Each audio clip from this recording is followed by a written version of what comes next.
exercises ang uban para lang ma-slim, magwapa lang atong lawas. Dili lang kana ang atong rason.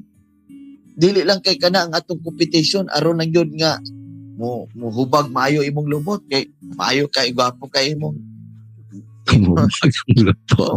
hubag kay imong dughan kay exercise ka primiti. Mudagko kayo imong muscle. Dili lang kana ang rason. Na hinumdumi nga it's all about spiritual. Ang atong competition sa kinabuhi is all about spirituality. It's all about the kingdom. It's all about God Himself. Now, kining atong competition sa kinabuhi makaigsunan, nagdaganta ani nga lumba. Unsa nga lumba? Lumba nga moabot ta sa atong finishing line. Lumba makaigsunan nga makalahutay ta. Lumba nga naatay kahibalo sa atong pagdagan.